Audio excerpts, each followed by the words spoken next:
राजा राम, मैंने कहता था जिसका जो कार्य है वही कार्य उसे करते रहना चाहिए, नहीं तो ये शूद्र भी एक दिन अपना सर उठाकर हमको ज्ञान पढ़ाएंगे। राजा राम, तुमको असंगत कहेंगे। शंभुक, तुमने धर्म की मर्यादा का उल्लंघन किया है। मैंने किसी धर्म की मर्यादा का उल्लंघन नहीं किया है। मैं एक ही धर्म को मानता हूं, वो धर्म है प्रकृति का धर्म, और उसके अनुसार सभी मानव समान हैं। ना कोई ब्राह्मण है, ना कोई शूद्र है। देखो देखा इसकी जीवा कैसी लप लपा रही है। भविष्य में शास्त्र धर्म की शिक्षा लेकर तुम राजा राम को ही आह्वान दोगे। ऋषि, हमें किसी राजसत्ता और वैभव की लालसा नहीं है। हमें तो सिर्फ एक मानव जैसा जीवन व्यतीत करना है। और फिर बस समाप्त करो तुम्हारे वचन। 2 अक्षर क्या पढ़ लिए, हमें ही ज्ञान की भाषा सिखाने लगे। राम, ये अपराधी है और इसे दंड मिलना ही चाहिए, नहीं तो ऐसे पापियों के कारण हमारे राज्य में आपत्ति आ सकती है। आपके धर्म की पाप और पुण्य की कल्पना से मैं अच्छी तरह परिचित हूं। वो सारा पाखंड आपने अपने स्वार्थ के लिए रचा है और सारी प्रजा को मूर्ख बना रहे। अपनी वाणी को रोको शंभुक। हम अपने परम पूज्य गुरु का और अपमान नहीं सह सकते। तुमने धर्मोल्लंघन किया है, जिसके कारण हमारे राज्य में एक ब्राह्मण पुत्र की अल्पायु में मृत्यु हो गई। हम अपने राज्य के ब्राह्मणों को और व्यथित नहीं कर सकते शूद्र। किंतु ब्राह्मण पुत्र की मृत्यु का कारण मैं कैसे हो सकता हूं? हे राजन, बड़ी नम्रता से दुस्साहस कर रहा हूं। आप तनिक अपने मन दर्पण में झांक कर तो देखें, तो आपको पता चलेगा कि आज की और कल की आपकी छवियों में कितना अंतर पड़ा है। हे मर्यादा पुरुषोत्तम, प्रजा के अहंकार को कुछ क्षण के लिए त्याग कर तो देखो। मुझे स्वप्न में भी आशा नहीं थी कि देवताओं के मान्यवर दशरथ पुत्र राम का इतना नैतिक पतन हो जाएगा। किसी ने बस कह दिया तो आपके सोचने की शक्ति क्षीण हो गई। राजदंड की आड़ में ऋषियों का वध करने के लिए उद्युक्त हो गए। दोषी मैं नहीं राजा राम, अपितु ब्राह्मण पुत्र की मृत्यु के लिए दोषी आप हैं। अपनी विष उगलती जिह्वा को रोको शंभुक। मुझे भयभीत करने की चेष्टा न करो राम। जब जब किसी शूद्र ने परंपरागत सामाजिक दास्तां की बेड़ियां तोड़ने की चेष्टा की, तब तब धर्मांधों ने उसकी हत्या कर दी। मुझे मृत्यु का भय नहीं राम। एक शंभुक जाएगा तो दूसरा शंभुक निश्चित ही पैदा होगा। शंभुक, मैं राम, स्वाभिमान और स्वतंत्रता का लघु जीवन भी दास्ता और अपमान से भरे दीर्घायु से कई गुणा सुकर है। अब यदि एक भी शब्द तुम्हारे मुख से और निकला तो मैं सत्य हूं और सत्य की कभी मृत्यु नहीं होती।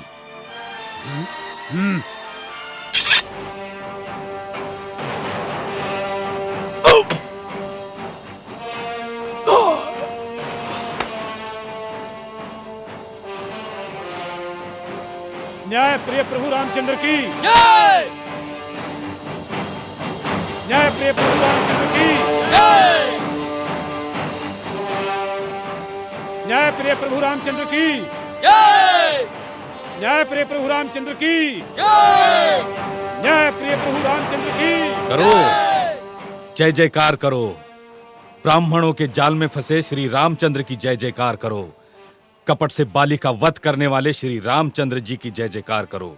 अपनी पत्नी का त्याग करने वाले श्री रामचंद्र की जय जयकार करो। महर्षि शंभुक का वध करने वाले राम की जय जयकार करो। करो, जय जयकार करो, ताकि इनके काले कारनामों पर पर्दा पड़ता रहे।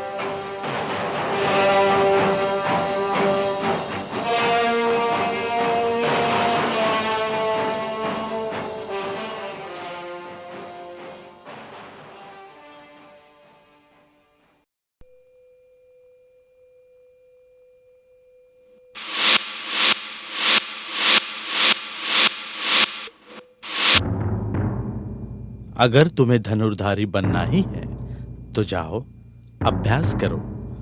अभ्यास करने से कुछ भी प्राप्त हो सकता है।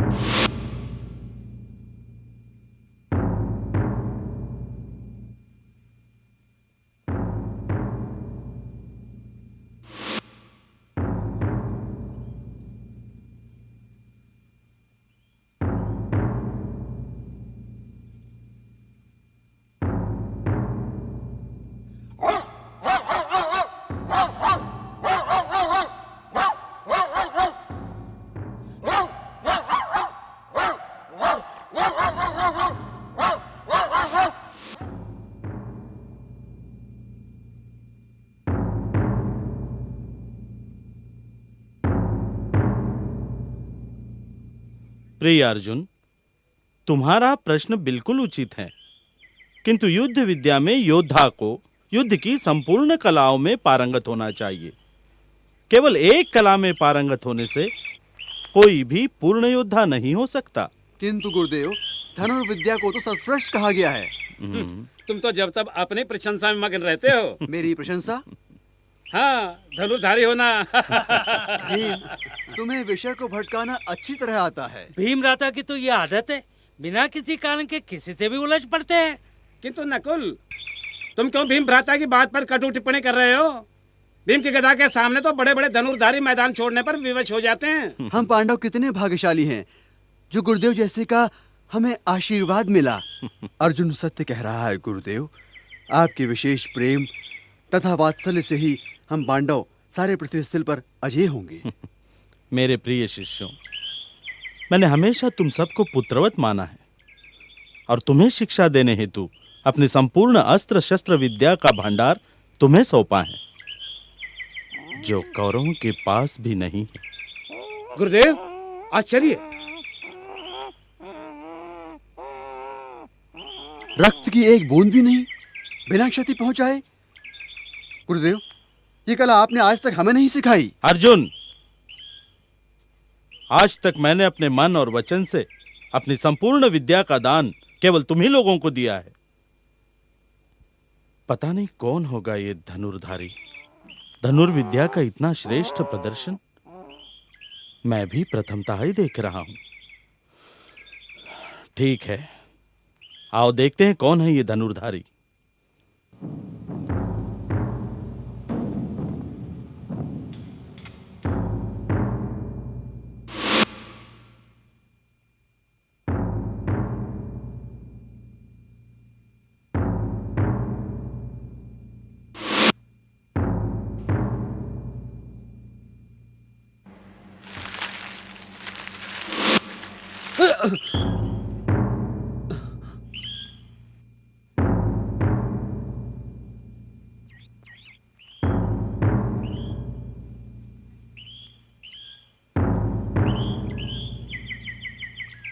कौन हो तुम लोग?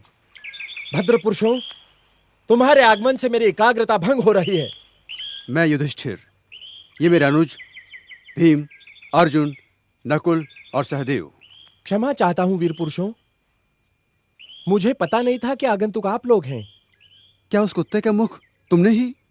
जी हां मान्यवर, वो मेरे अभ्यास की एकाग्रता को भंग कर रहा था। कहां से सीखी है ये कला? कौन है तुम्हारे गुरु? मेरे गुरु हैं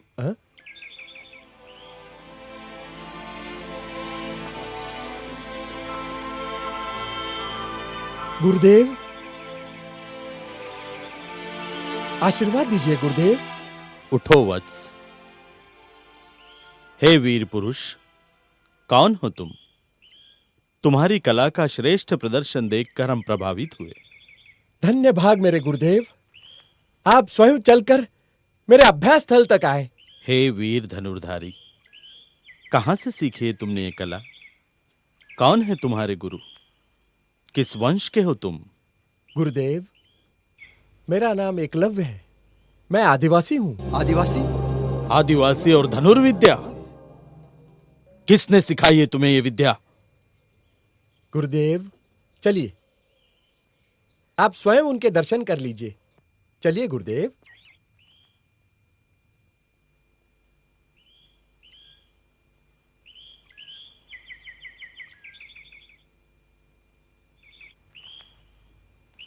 गुरुदेव, ये रहे मेरे परम पूज्य गुरु श्री द्रोणाचार्य जी।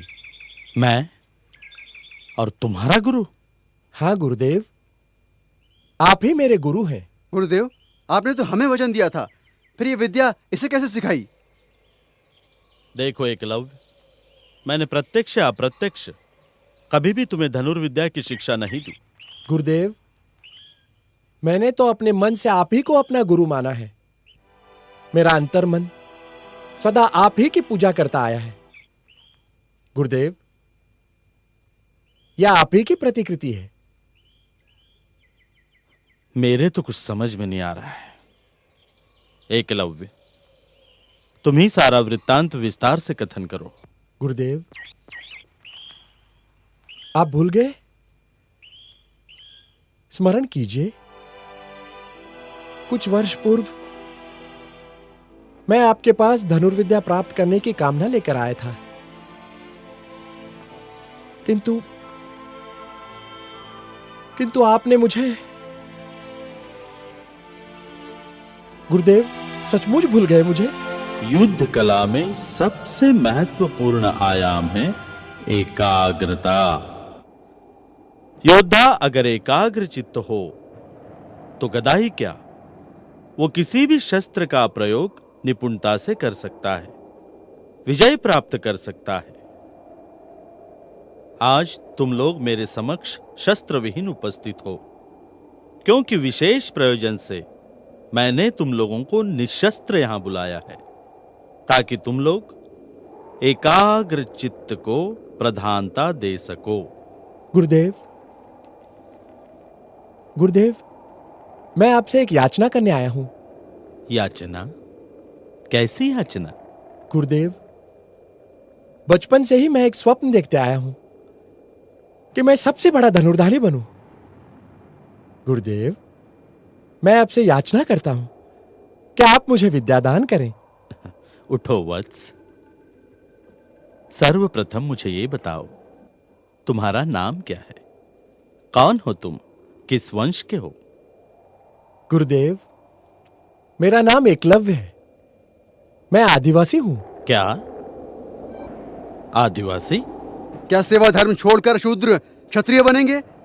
धर्म के विरुद्ध आचरण करेंगे? शूद्र होकर धर्मोल्लंघन का विचार भी मन में लाने का साहस कैसे कर रहे हो तुम? अब तो भ्राता अर्जुन, शूद्र भी तुम्हारे साथ धनुर्विद्या सीखने लगेंगे। भ्राता भीम, अब तुम भी सावधान हो जाओ, कहीं ऐसा ना हो कल कोई शूद्र गदा उठाए तुमको ही ललकारने लगे। देखो एकलव्य, धर्मानुरूप धनुर्विद्या सीखने का अधिकार केवल क्षत्रियों को है, और तुम्हें यह विद्या सिखाकर मैं धर्म के नियमों की बलि नहीं दे सकता। मेरा तुम्हें एक उचित सुझाव है, धनुर्विद्या सीखने का विचार तुम अपने मन से ही त्याग दो। किंतु गुरुदेव, मेरा स्वप्न।